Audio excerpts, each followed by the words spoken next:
Well, tonight, the Baltimore City Council holding an investigative hearing into the Department of Public Works following a worker's death while on the job earlier this month. Fox 45's Jessica Babb sat in on tonight's meeting and joins us live with the push for answers surrounding DPW working conditions. Jessica.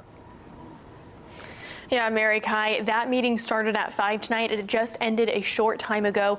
A lot of people had a lot of things to say, everything from council members, union members, even DPW workers themselves. People frustrated and say change has to happen now. And I pressed the DPW director about that. He says he'll hold himself accountable and make changes moving forward. With calls for accountability. For some reason, you didn't know that that was happening. That's a problem. And so how did it happen?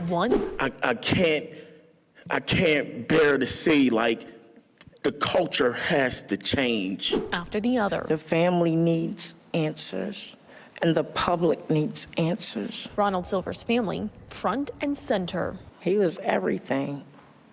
My firstborn, my oldest, my favorite first. Silver was a DPW worker who died of heat exhaustion on the job. This after a scathing Inspector General report uncovered hazardous working conditions at DPW facilities. That report detailing a lack of water and Gatorade for workers. The effort was to get them water and Gatorade, and then at every facility, it wasn't just one. There was Lunder, Lock, and Key, so it was regulated. That's bananas. Rooms and trucks with no AC. We're telling you what we want. We're telling you what's going on with these agencies.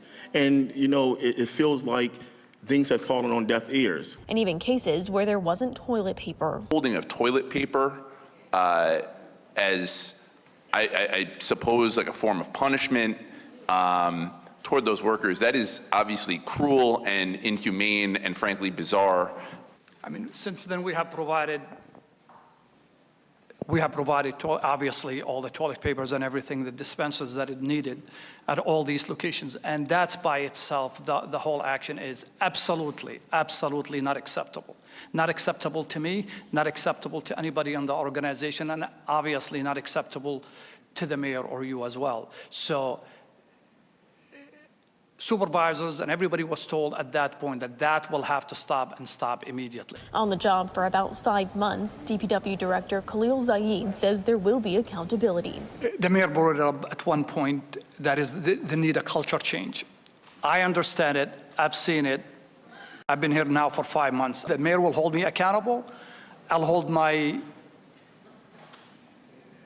management accountable. But what that looks like isn't clear. When asked what will change, Zaied has pointed to trainings and capital improvement projects for facilities. We will expedite the design in order to start construction next year for all 3 of these facilities. Baltimore City hired a private law firm to conduct an investigation into what happened and led up to Silver's death. Is it because this firm is a firm that's near and dear to the employer themselves, and they're giving the information that the employer wants to hear? Or is it because we really want to know what are the issues that are really going on? The goal of this review of this firm is to come in and look at our policies and to help us develop recommendations. But other council members instead proposing a cheaper idea. Why don't we start with listening to the frontline workers that have consistently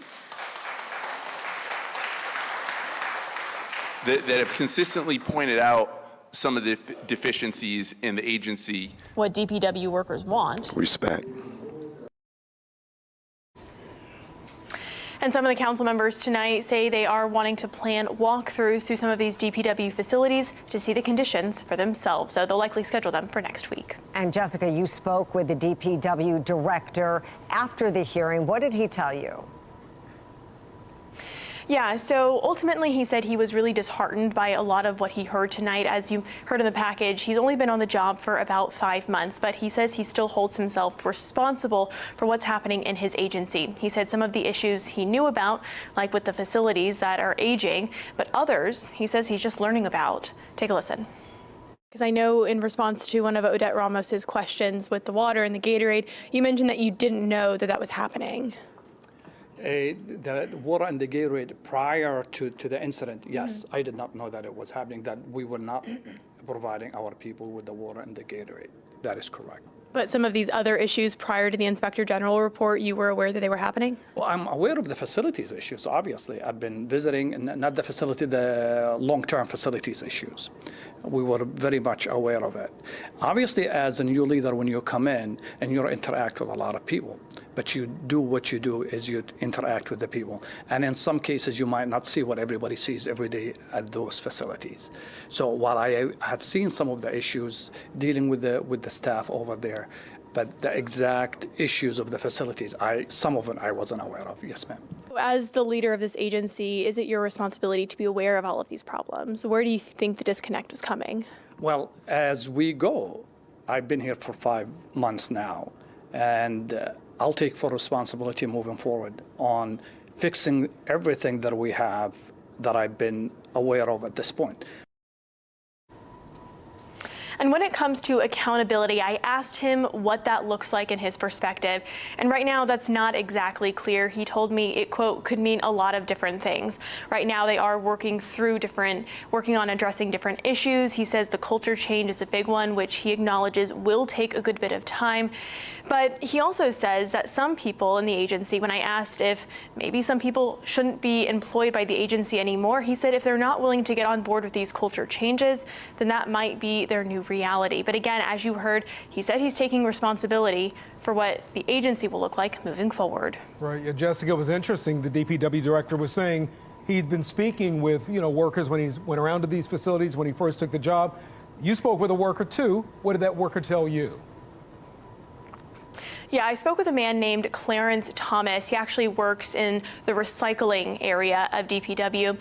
And one of the things that he mentioned today was, and he spoke during the meeting tonight, and he really reiterated a lot of the same issues that we've been reporting from the Inspector General report. He said that he'd been getting even mean looks from some of his supervisors because he's someone who's willing to speak up when there are issues. So he really spoke to a lot of the things he's personally experienced that really go along with a lot of what we've been hearing and reporting for the last few weeks now, especially with Ronald Silver, the DPW worker who just passed away. Clarence Thomas says that was one of his friends, and now he's lost 2 friends that were DPW workers, and he says there has to be a change, and that change has to happen now.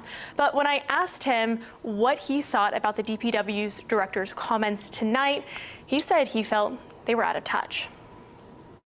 The upper management, they're downtown in a nice office, cubicle. They're comfortable. They don't have those issues.